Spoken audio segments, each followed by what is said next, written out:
Peggy 18.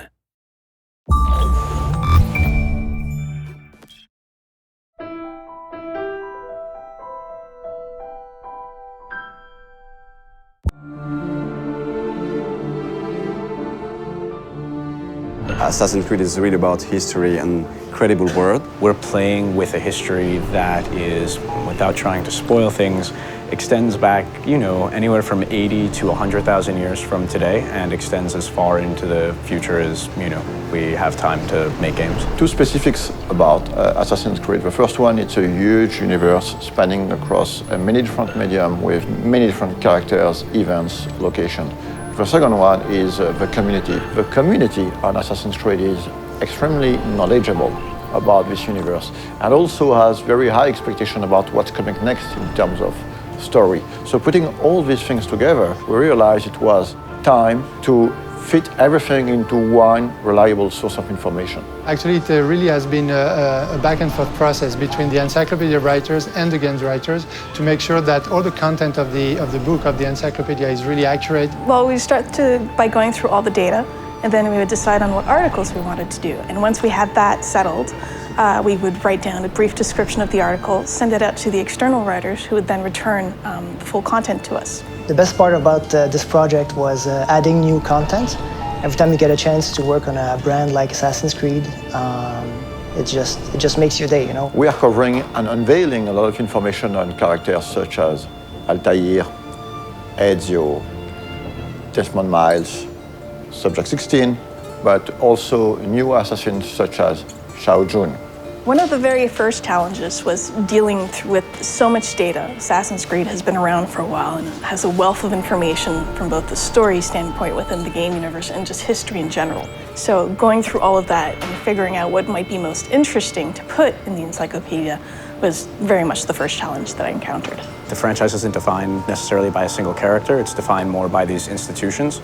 So we have the option of moving in and out of different historical periods, different geographical locations, different individual important events throughout human history. And so we have a wide variety of options, a lot of different material that we can mine for ideas and stories. Imagine this project as a huge puzzle with thousands of different pieces involving a lot of different people. We have tools to track all the narrative threads that we're creating. So we have database, we have Bibles, we have some visual guidelines. So my main role is to make sure everything fits together. So what we did was we tried to match specific kinds of content to writers whom we knew or figured would be interested in writing that kind of stuff. Some of the biggest experts on Assassin's Creed are actually within the community. So when the time came to start writing the encyclopedia, we realized it would be very good to try to seek one writers coming from the community. So I heard about the job writing for the Encyclopedia on the UB Workshop website,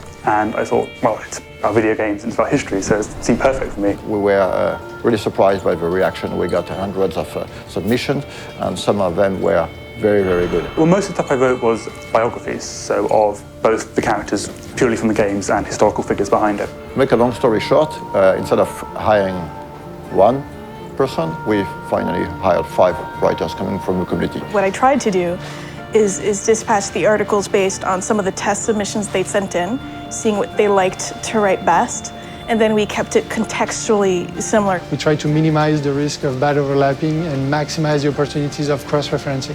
As for the design aspect of the encyclopedia, we worked with a local agency called Double Echo. They were crucial to the creative process. For example, during earlier discussions, we decided to only use production concept arts to illustrate the encyclopedia, as opposed to 3D renders or marketing assets. The role of concept art is very important in the conception of a game. During the early stage of conception, we work on very high-level concepts. So it's about silhouette, a mood, skylines of the city, treatment for the characters, colors. It's quite remarkable how much of the stuff does have its ties to reality and things that really happened. And I'm pretty sure that readers will discover some really interesting and new information.